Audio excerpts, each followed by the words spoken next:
ఇప్పుడున్న డేస్‌లో లైక్ ఎవరైనా మ్యారేజ్ అయిపోయిన తర్వాత ఒక 1 ఆర్ 2 కిడ్స్ పుట్టిన తర్వాత ఇంకా ఆగిపోతారు. లైక్ అబ్బాయిలేంటంటే కెరియర్ అని ఆ! మల్టిపుల్ రీజన్స్ వచ్చేయడం వల్ల సెక్స్‌లో అంత పార్టిసిపేట్ చేయరు అవును. అవును. హానెస్ట్‌గా. హ్మ్. అమ్మాయిలకి అప్పుడు కోరికలు చాలా పుడతాయి ఆ! హానెస్ట్‌గా. హ్మ్. 30+, 40+ ఉన్న వాళ్ళకి. హ్మ్. సో, వీళ్ళని ఎట్లా అబ్బాయిలకి వాళ్ళకి ఎలాంటి గైడెన్స్ ఇస్తే బెటర్ మీ అభిప్రాయంలో? మనము ఇంతకుముందు 20-40 వరకు డిస్కస్ చేసుకున్నాం యాహ్! కదండీ. యాహ్! 40-60 ఏంటి అంటే, సరే. వాళ్ళకి మెడికల్ కోమార్బిడిటీస్ వస్తూ ఉంటాయి. అంటే ఓకే. ఏదో ఒక షుగర్ కానివ్వండి, హ్మ్. అంటే హెల్త్ ఇష్యూస్ నేననేది. ఓకే. బీపీ కానివ్వండి, హ్మ్. థైరాయిడ్ సమస్యలు కానివ్వండి, హ్మ్. హైపర్ కొలెస్ట్రీమియా అంటే కొవ్వు చేరడం కానివ్వండి, అవును. లేకపోతే హార్ట్ సమస్యలు కానివ్వండి, హ్మ్. ఇలాంటివి. దీంతో పాటు వాళ్ళు మెడికేషన్స్ కూడా వాడుతుంటారు. ఏదో అవును. ఒక డయాబెటిస్ తగ్గడానికి యాంటీ బీపీ హైపర్‌టెన్సివ్స్ ఇష్యూ కావచ్చు, ఏవన్నా. యాంటీ డయాబెటిక్ మెడికేషన్స్ హ్మ్. కావచ్చు ఇవన్నీ.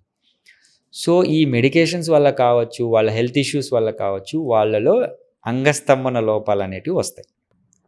కదా! యాహ్! సో, ఈ అంగస్తంభన లోపాల్ని కరెక్ట్ చేసుకుంటే వాళ్ళ హ్యాపీగా సెక్షువల్ లైఫ్‌కి వెళ్ళొచ్చు. హ్మ్. సో, అవి కరెక్ట్ చేసుకోరు. ఇది ఇంతేనేమో, నాకు ఏజ్ అయిపోయింది, ఎగ్జాక్ట్‌లీ. నేను ఇంకా సెక్స్ చేయలేనేమో హ్మ్. అని చెప్పేసి వీళ్ళు డౌన్ అయిపోతారు. అవును. కానీ పాపం ఆడవాళ్ళకి అలా ఏం లేదు కదా! వాళ్ళు ప్యాసివ్‌గా ఉంటారు. వాళ్ళు సెక్షువల్ హెల్త్ కావాల్సొస్తుంది. యాహ్! సో, అందుకని వాళ్ళు రిలేషన్‌షిప్ ఇష్యూస్ రావచ్చు. హ్మ్. ఇట్లాంటివన్నీ ఉంటాయి.